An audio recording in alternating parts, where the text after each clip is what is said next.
పూర్వం ఒక అడవిలో తిన్నడు అనే వేటగాడు జీవించేవాడు. అతడు అడవిలో జంతువులను వేటాడుతూ జీవనం సాగించేవాడు. చదువులేదు, శాస్త్రాలు తెలియవు, పూజా విధానాలు తెలియవు. కాని అతని హృదయం ఎంతో పవిత్రం. ఒకరోజు వేటకు వెళ్లిన తిన్నడు అడవిలో ఒక శివలింగాన్ని చూశాడు. అది ఓ పాడుపడిన దేవాలయంలో ఉండేది. అక్కడ ఎవ్వరూ పూజ చేయటం లేదని గమనించాడు. ఆ శివలింగాన్ని చూసిన వెంటనే అతని మనసులో భక్తి కలిగింది. తిన్నడు తనకు తెలిసిన విధంగా శివుణ్ణి సేవించసాగాడు. అతడు వేటాడిన మాంసాన్ని తీసుకునివచ్చి శివలింగానికి సమర్పించేవాడు. నీళ్లు తీసుకురావడానికి పాత్ర లేకపోవటంతో తన నోటిలో నీరు నింపుకుని వచ్చి శివలింగంపై పోసేవాడు. అడవిలో తెచ్చిన పూలను కూడా సమర్పించేవాడు. అక్కడికి ప్రతిరోజూ వచ్చి పూజ చేసే ఒక పూజారి ఉండేవాడు.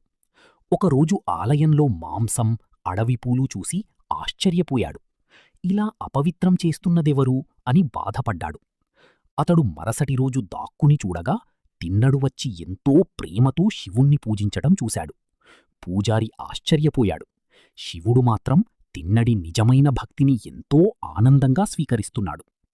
శివుడు తిన్నడి భక్తిని ప్రపంచానికి తెలియజెయ్యాలని అనుకున్నాడు. ఒకరోజు శివలింగంలోని ఒక కన్ను నుంచి రక్తం కారటం ప్రారంభమైంది. దాన్ని చూసిన తిన్నడు చాలా బాధపడ్డాడు.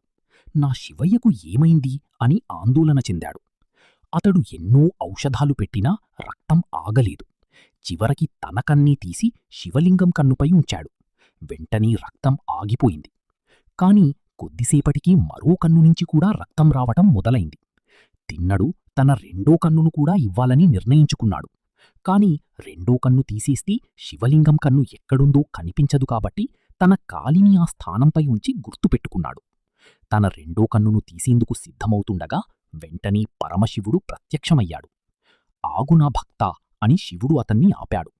శివుడు ఎంతో ఆనందంతో తిన్నడిని ఆలింగనం చేసుకుని, నీవు నా అత్యంత ప్రియమైన భక్తుడు. ఇకనుంచి నీవు భక్త కన్నప్పగా లోకానికి ప్రసిద్ధి చెందుతావు